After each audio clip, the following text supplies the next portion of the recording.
Entonces hay, digamos, tres instancias del Congreso donde donde se ha visto involucrada la vicepresidenta Dina Boluarte y que puede tener implicancias sobre los cargos que ella ostenta, que no solo es el de vicepresidente, sino el de ministro. Estamos conectados telefónicamente con Martín Hidalgo, periodista del Grupo El Comercio, que es experto en temas parlamentarios y que se ha convertido de alguna manera en un referente cada vez que uno quiere saber qué está pasando en el Congreso. Martín, muy buenos días, gracias por atendernos. Buenos días y gracias a ti por invitarme acá, Exitosa. ¿Por qué no nos explicas, Martín, exactamente qué es lo que ha ocurrido en la subcomisión de acusaciones constitucionales? Porque no había una, había hasta, entiendo, 3 denuncias distintas.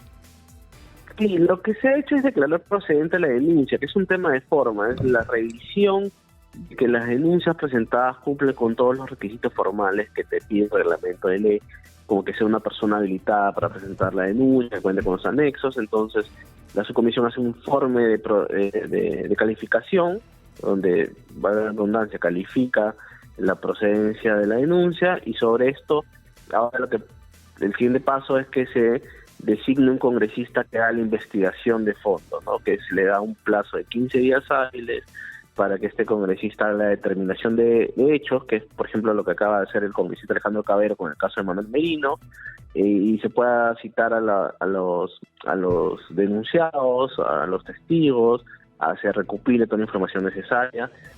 Pero es un proceso que todavía, si bien el reglamento te da 15 días hábiles, esto no siempre se cumple. Va a depender mucho del interés político que hay en la subcomisión, ¿no? Por ejemplo, si tomamos como referencia la denuncia constitucional que está vigente contra el presidente Pedro Castillo por el tema de las declaraciones que dio a CNN sobre Bolivia, esta denuncia fue declarada procedente, que es lo que acaba de pasar con la denuncia de Dina Boluarte, el 28 de febrero del 2022.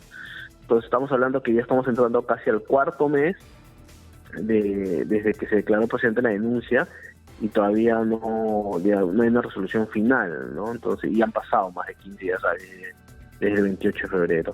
Entonces, pero en este caso, claro, hay una cierta celeridad o cierto interés mayor con Dina Boluarte, porque además el caso es un poco más concreto que el que se intentaba hacer contra el presidente Pedro Castillo.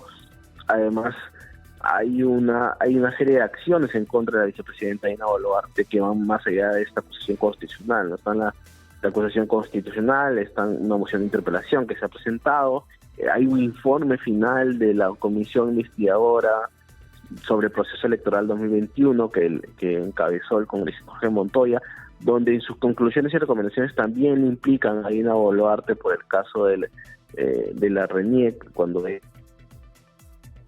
para poder postular. Entonces hay, digamos, 3 instancias del Congreso donde donde se ha visto involucrada la vicepresidenta Dina Boluarte y que puede tener implicancias sobre los cargos que ella ostenta, que no solo es el de vicepresidente, sino el de ministro. Hay todo un debate alrededor sobre si es que se puede o no llevar a cabo estas 3 instancias, estas 3 fallos, 3 sanciones, si así lo podemos llamar, porque los 3, o al menos 2 de ellos, versan sobre las mismas temáticas, ¿no? O las mismas imputaciones, ¿no? La interpelación abarca 2 temas, ¿no? El tema de esta interferencia, ¿no? O esta participación que ha tenido la vicepresidenta en representar ante la Municipalidad de Lima, y abarca también sobre el tema de la RENIEC, de la licencia que ella pidió para poder postular. Y son 2 temas que se repiten, ¿no? El tema de lo del Club de Promental está siendo visto en estas denuncias constitucionales, y el tema de la RENIEC es algo que se está viendo en este informe final del congresista Montoya. Entonces, ¿se puede el Congreso sancionar a una misma persona en 3 instancias distintas bajo los mismos hechos?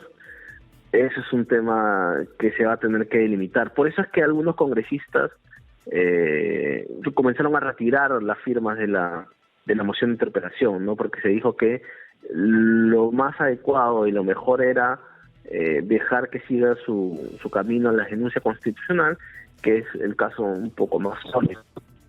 Claro, ahora, el cual además se le puede sacar del cargo, ¿no? Ahora, claro, por la inhabilitación, ¿no es cierto? Ahora, y no solo el cargo de ministra, sino de vicepresidenta de la República, porque la inhabilitación supondría eso. Ahora, en realidad todo esto, el trasfondo de todo esto es que no hay los votos suficientes para vacar a Pedro Castillo, pero en el caso de que los hubiera o que Pedro Castillo dejara la presidencia, el problema es que quedaría Dina Boluarte habilitada para ocupar su lugar. Y esto, la pregunta es ¿cuánto de carga política hay en esto realmente? Es decir, yo creo que bastante, ¿no? Porque esto de alguna manera allana el camino para una vacancia de Pedro Castillo, ¿no? Porque ya sacando a Dina Boluarte del camino es más fácil la proyección que tiene el congresista de decir, mira, sacamos a Pedro Castillo y no hay nadie adelante. Es más fácil el camino para hacer la sucesión constitucional y ya sea convocar elecciones presidenciales o generales, porque eso todavía está en debate en el Congreso, y ellos tendrán que fijar una postura, la nueva mesa directiva además, porque esto, si tomamos en cuenta los plazos de reglamento, este debería estar viéndose a finales de julio, quincena de julio, dependiendo hasta cuándo amplíe la legislatura el Congreso, ¿no? Si es que ajustan todos los plazos, ¿no? Puede ser que también lo terminen viendo en agosto con la nueva mesa directiva del Congreso, y sea la nueva mesa directiva la que dé trámite esta denuncia constitucional, leva al Pleno, saquen a Dina Boluarte y eso ya en el camino para ellos para la vacancia.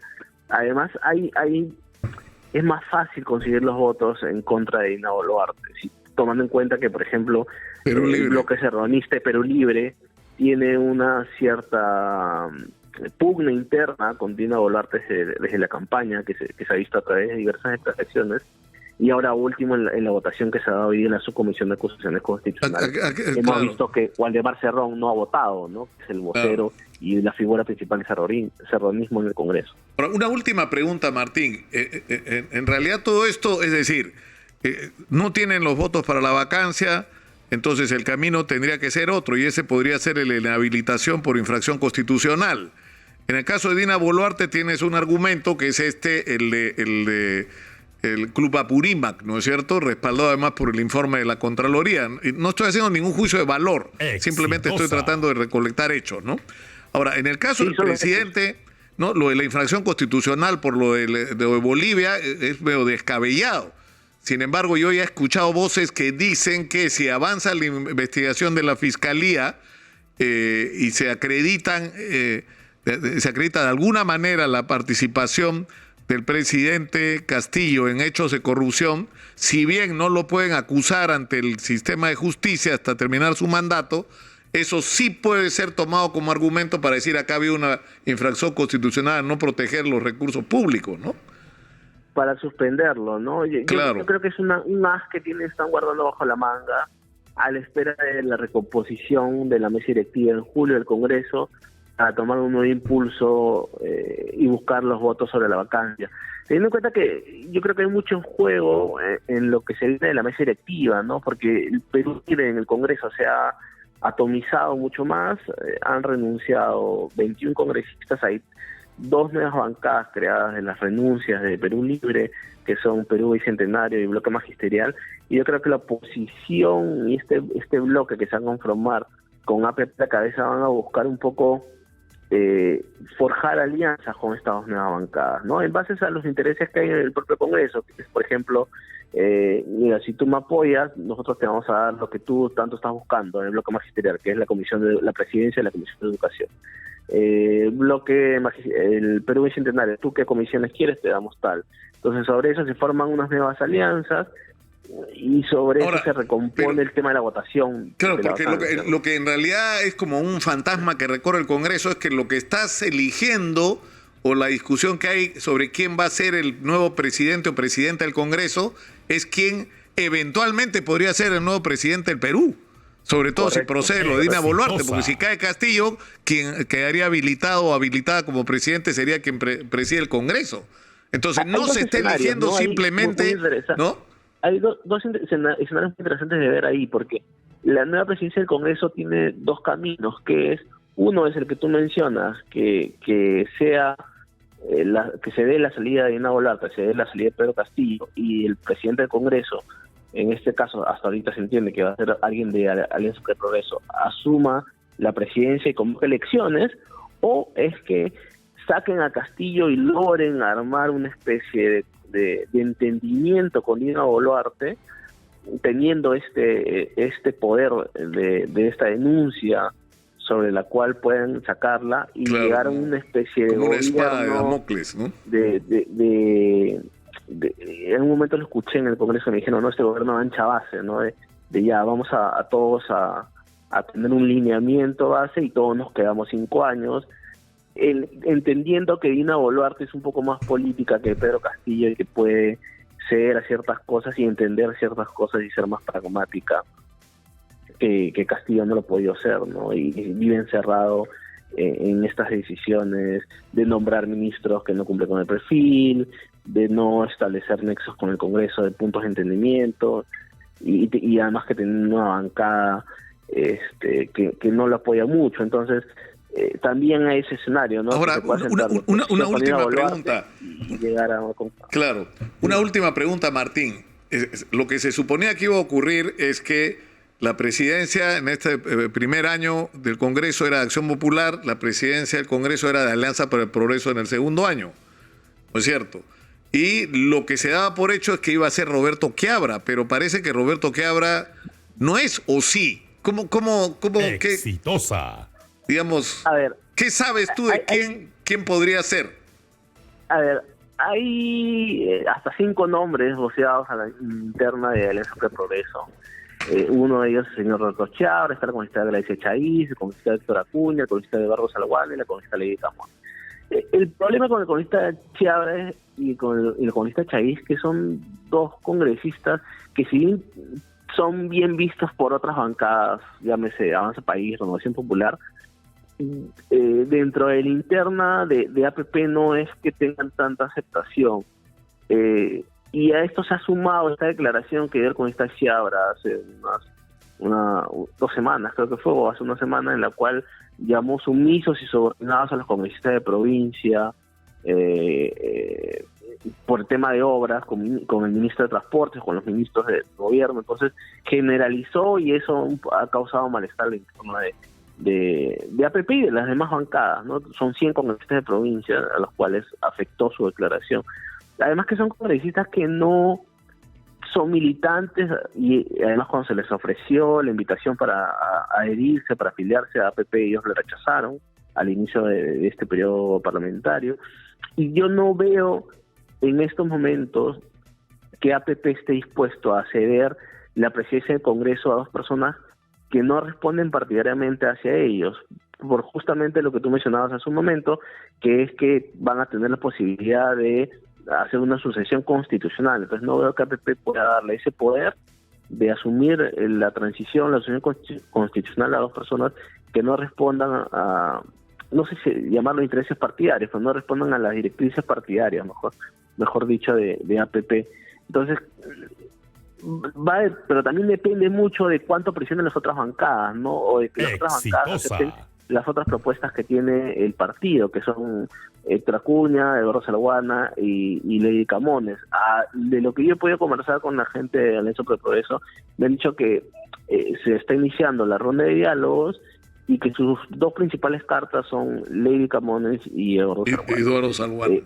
Van a buscar los consensos y claro, el problema va a ser si es que ven que las bancadas no tienen consenso, porque uno de los 2 van a tener que comenzar a mirar hacia otros nombres, pero va a depender mucho del tejimaneje que realice APP en esta ronda de negociaciones, ¿no? Esta es una elección que es interna, no, o sea, los votos son internos. Tú a los que tienes que convencer son a los congresistas de la bancada, y ahí se mueven otros tipos de intereses, otros tipos de negociaciones que pueden terminar siendo Salguana y Camones, algunos de los 2 tranquilamente. Martín, te agradezco mucho. Has sido muy gentil por atendernos. Muy buenos días.